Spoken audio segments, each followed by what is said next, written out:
Welcome back to another explainer, folks. Today, we are skipping our usual agenda to drop right into the deep end of a seriously high-stakes geopolitical thriller. We're unpacking the wildly sprawling narrative of the Khan Ascension. This is a story where absolutely nothing is what it seems, where democracy is basically just a well-decorated front, and the fate of the entire United States is hanging by a very, very thin thread. This isn't just your standard tale about shady backroom political deals. It's a deep dive into how ultimate power can be entirely invisible until it's far too late to stop it. So let's step into the shadows together. To really grasp the sheer terrifying scale of this conspiracy, we kind of have to start with the brains of the operation. Priyanka Khan, the wife of the sitting vice president. Her whole philosophy is terrifyingly simple. She says, "I was chosen. The bloodline doesn't ask, it claims, it consumes, it crowns." Wow, that completely reframes everything we're looking at here. This isn't about normal political ambition. Priyanka isn't trying to run a good campaign or win an election. She actually views herself as the rightful heir to an empire.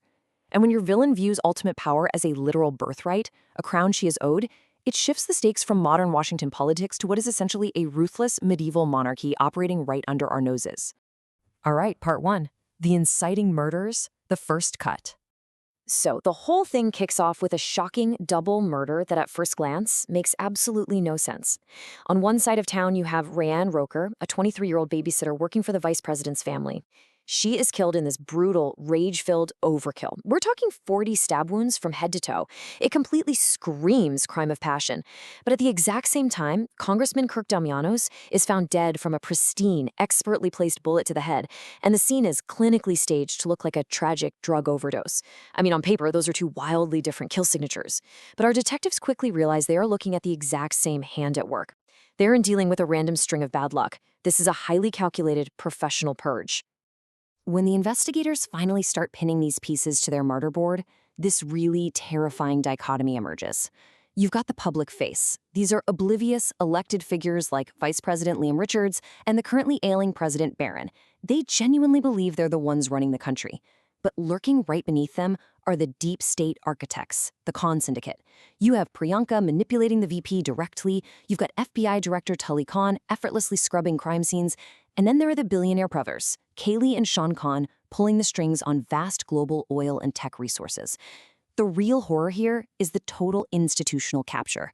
The Khans haven't just bought off a couple of politicians, they've effectively surrounded the entire government, making themselves virtually untouchable. Which brings us to part two, the unlikely heroes, detectives, and ghosts. Enter Detective Chase Deal. This guy is a relentless bloodhound who simply refuses to stop digging. He's driven by this very grim, unyielding philosophy. He says, because the truth doesn't care about survivors. It doesn't care who's tired, who's bleeding. Chase really anchors the heavy emotional toll of this investigation. He's exhausted, he's being hunted, and he basically represents anyone who has ever felt totally crushed by a massive, corrupt system.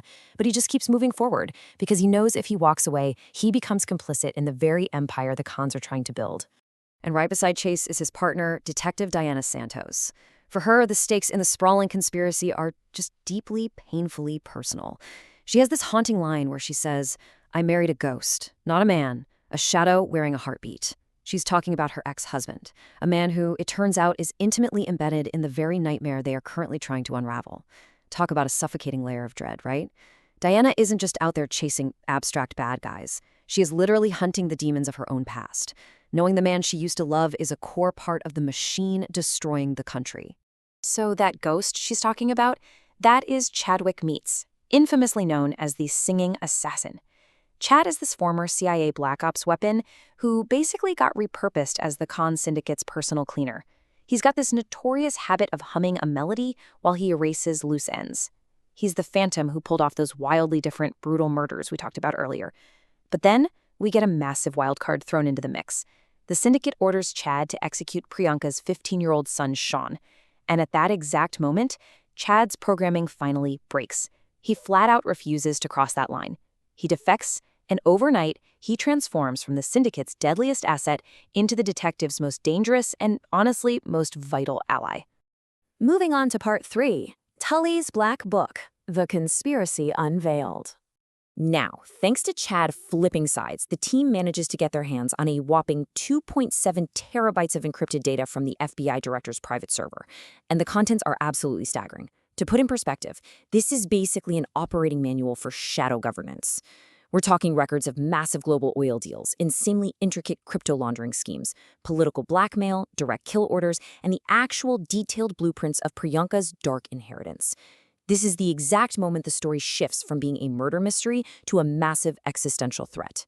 This isn't some list of white-collar crimes. It is undeniable proof that the Khans don't just influence the government, they own the whole thing outright. Buried in those files is the Syndicate's masterstroke, a protocol they call Ascension. Ascension is, by definition, the strategic infiltration, manipulation, and ultimate hostile takeover of the United States government by the Khan bloodline. It turns out that Priyanka's marriage to the vice president was never a romance. It was a Trojan horse. With the actual president hospitalized and fading fast, Liam is perfectly positioned to slide right into the Oval Office. And that effectively hands the keys to the entire country straight to Priyanka. It is a completely bloodless coup executed through extreme patience, a strategic marriage, and systemic corruption. Part 4. The Greenland Protocol, a ticking clock. Knowing she's been completely exposed by that data breach, Priyanka hits the gas on her endgame. She activates a literal ticking clock that just sends the tension through the roof. Let's look at the timeline here. At the 72-hour mark, the protocol is triggered from this remote ice summit way up in Greenland. By 36 hours, global energy and crypto routes are completely locked down. With just 12 hours left on the clock, our heroes have to pull off an insane infiltration of that frozen fortress. Because if that timer hits 0, the entire U.S. power grid goes completely dark. And in the chaos of that nationwide blackout, the Khans plan to declare martial law and seize absolute control. The team's tech expert, Calvin, perfectly captures the sheer modern terror of what they are up against. He says, the world is a code, and the Khans corrupted it. They turned democracy into malware.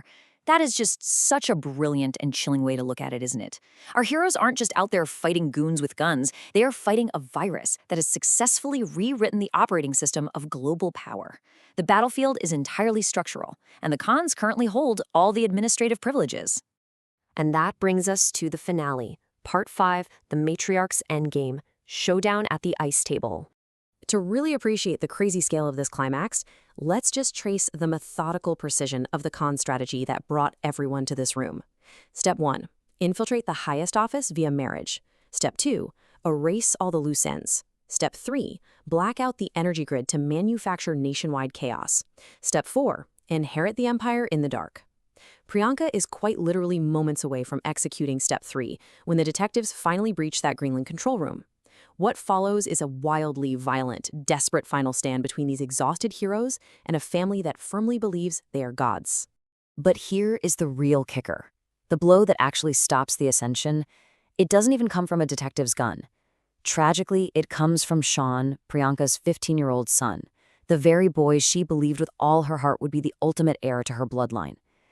In this profoundly heartbreaking rejection of everything she built, Sean raises a weapon to his own mother. He tells her, I am not your heir. I am not your weapon. I am the end of your empire. And he actually pulls the trigger. It's an absolutely devastating moment that stops the protocol and keeps America's lights on, but the personal cost is just unimaginable.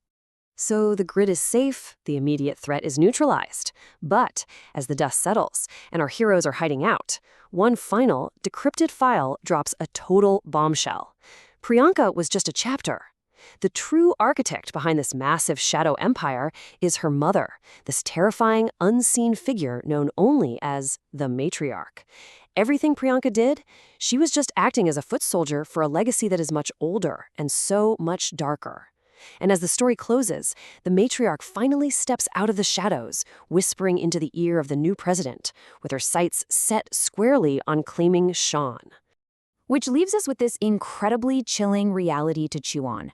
How exactly do you fight an empire that doesn't die but just adapts and changes its face? The detectives might have won the immediate battle, for sure, but the war for the soul of the country has barely even started. This narrative is just such a brilliant look at the invisible mechanics of power, a haunting reminder that sometimes the absolute most dangerous empires are the ones hiding in plain sight. Thanks so much for hanging out with me for this explainer, and remember to keep asking questions and keep learning.